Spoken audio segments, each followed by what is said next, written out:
Designing Inclusive Learning Environments, a reflection on what I've learned throughout the course. A little bit of background info. Before taking this course, I'd spent over 12 years supporting individuals with intellectual disabilities to be included in their community. This last year, I made the transition to working as an educational assistant with the Toronto District School Board. So I had a pretty good idea about what an inclusive environment looked like. However, this course has opened my eyes and taught me a lot. The slides to come will explore some of the ideas that I found most interesting and a personal reflection of my learning. Questions to think about. How has your thought process around designing inclusive learning environments changed over this course? What areas of this course did you experience new learning? If you could take one thing from this course, what would it be? Diversity and culture in the classroom. Coming into this course, I understood that every child is unique, and therefore every child learns differently. I never realized that there are so many external factors that influence a child's development. Their parents, culture, religion, community, extended family, peers, and even social status. Understanding this made me realize how important it is to adapt programming and content delivery for children to ensure a truly inclusive learning environment. Teaching is all about strategy. What works for one child may not work for another. Inclusive assessment. When we explore the idea of inclusive assessment, this really hit home. Having a son with autism and working through this area of the course made me realize how important inclusive assessment is. In order to ensure assessments are inclusive for all children, it is important to first get to know the children individually. What are their strengths, weaknesses, areas for improvement, meeting with parents, reviewing past student records through observation, speaking with past teachers.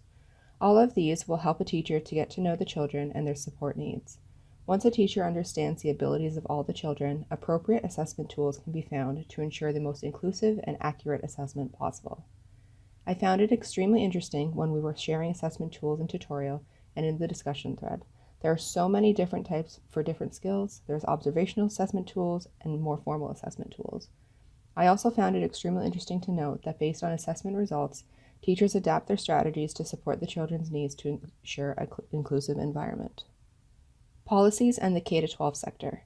Working through this area of the course, I found myself very intrigued. Policies are the foundation for a lot of things.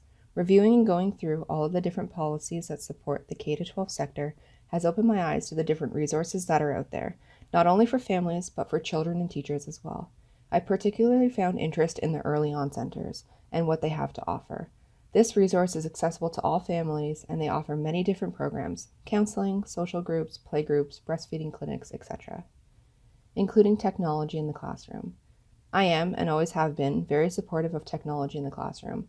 I feel that technology is the way of the future, and by introducing it to children at a young age will only benefit them in the long run. I found it very interesting looking at other side of things, specifically why some teachers do not use technology. The main one being the lack of funding. I feel like we need to take technology for granted these days. With everything at our fingertips and the accessibility of everything, we never realize that the cost to implement such a great tool in all schools is huge. Due to the fact that technology is costly, students are potentially missing out on great opportunities. In my opinion, technology isn't going anywhere anytime soon, and it would be very beneficial for educational institutions to figure out a way to incorporate more tech resources into their budgets. As technology becomes more advanced every day, I feel that it is very important for children to start learning about it at a young age. In 5 to 10 years, there will be a major shift towards technology, and I believe most things will have a tech aspect to them. To introduce technology in classrooms will set children up to better equipped in their future.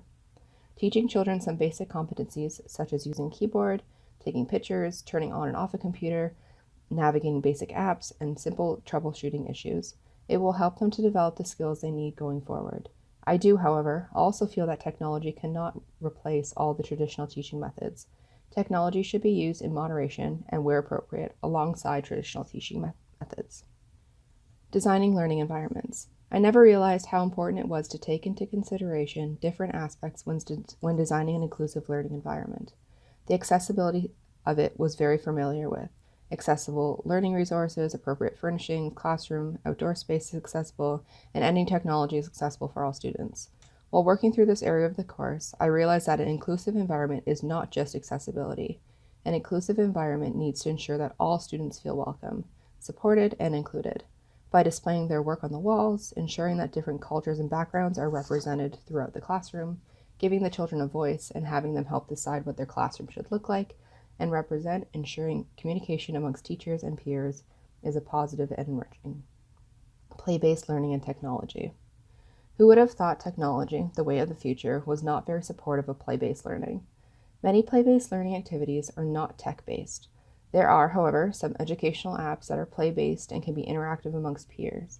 The idea of play-based learning is that children are free to explore, use their imaginations, build social relationships with peers, and learn from peers. Technology tends to hinder this experience, especially in the early childhood years, as social relationships and peer-to-peer learning at this stage is not very tech-friendly. My hope is that more classrooms will incorporate technology without losing the idea of play-based learning.